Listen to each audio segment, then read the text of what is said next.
Okay, now next we'll go to tools of recombinant DNA technology. What are the tools required during the DNA recombinant technology? So these tools are enzymes we require cloning vectors, we require the competent host. So the enzymes required are the restriction enzyme. Restriction enzyme are also called as they are the molecular scissor or cleaving enzyme. They cut the DNA at the specific site and they are synthesized inside the bacteria. And next one will be lysozyme. They separate the plasmids from bacteria. Lysozyme are last time we told you they remove the plasmid from bacteria. And a DNA ligase enzyme it join foreign DNA with the plasmid DNA. Okay, it joins foreign DNA with the plasmid. We bring a small piece of DNA, and if you want to be cut the plasmid, then we join it. We have done already, and then DNA polymerase enzyme helps with the replication. So now we'll go to restriction enzyme, or this is called as our restriction enzyme. This is used to break down DNA molecule at the specific site. Okay, if you cut the DNA molecule at the specific site, they belong to a large class of enzymes known as the nucleases. And restriction enzymes are of two types. Number one is called as the exonucleases.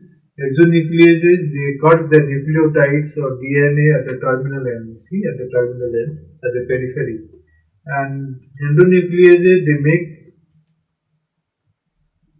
cut at the DNA at specific position within DNA. Inside the DNA, they can cut the DNA.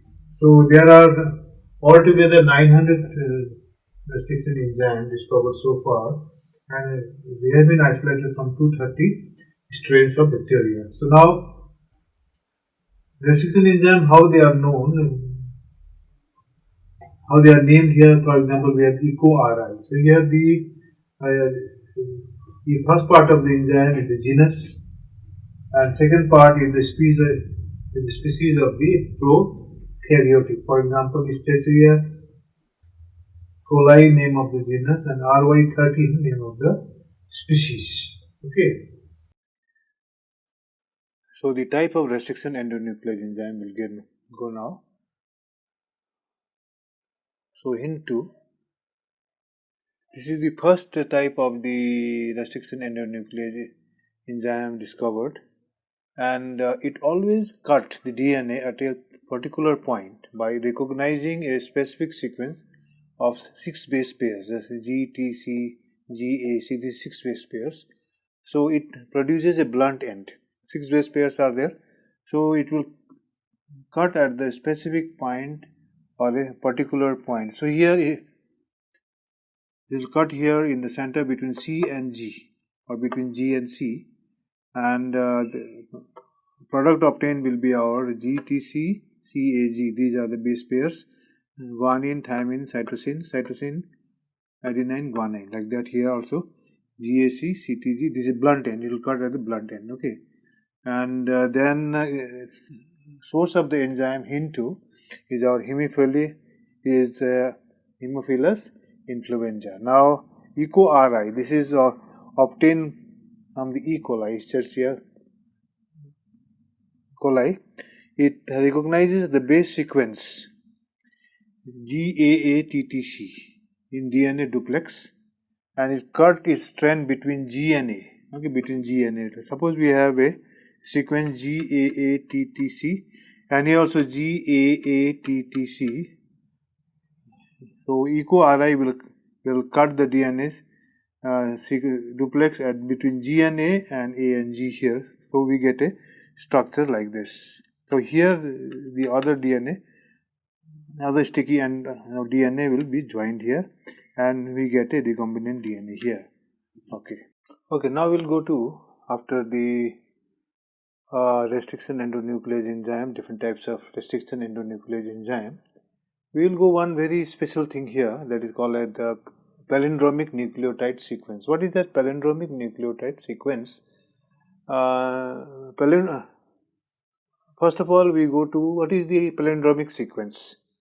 So palindromic sequence is a group of letters that forms the same word when read both from the forward and backward side. Okay, it is a group of letters that forms the same word when it will read both the forward and backward side. For example, we see Malayalam. Malayalam, if you read forward side, it is Malayalam. Again, backward side also, if you read, it is Malayalam. So this kind of sequence of word is called as the palindromic sequence. Similarly, in DNA also there is a palindromic sequence. In DNA, similarly, the palindromic sequence in DNA reads the same on the two strands, that is from the 5' to 3', and again from the from the 5' to 3', and again from the 3' to 5'. Okay, so they will read the same. So here GAATTC and again GAATTC. Okay, so now restriction, how the restriction endonuclease enzyme will cut this kind of the palindromic sequence, we have to know. So here restriction enzyme cut the strands of DNA little away from the center. This is the center, no? So little away from the center of the palindromic site between the same two bases on the opposite strands. Okay, so they will little away from the center. So here the palindromic sequence here. So restriction endonuclease will cut here. Okay, between the same two bases. Okay, GAA and AAG, between these same two bases, TTC and CTT, right? Okay.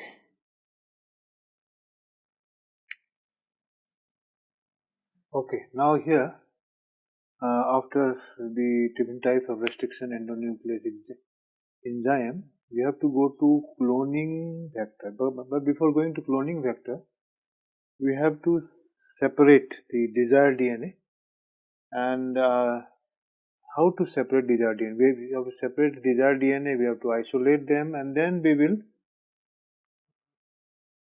clone them with the plasmid DNA. Okay, so here, how to separation and isolation of DNA fragment, how to separate and isolate the DNA fragment. This is done by a technique called as the agarose gel electrophoresis. This is a plate, agarose gel electrophoresis plate is there, and in this we take the agarose gel, and it has inside positive electrode and also negative electrode. Okay, so now here what we do that, and the agarose gel, it is extracted from the seaweeds. agarose gel seaweed से extract किया जाता है. तो हम जो DNA को isolate करेंगे, separate करेंगे, तो ये एगरोज गैल इलेक्ट्रोफोरेसिस मेथड से हम करते हैं इसको. तो फर्स्ट ऑफ ऑल सबसे पहले हम क्या करेंगे, DNA is cut into fragments by restriction endonuclear enzyme. We will apply restriction endonuclear enzyme and we can take out our fragments of DNA, right?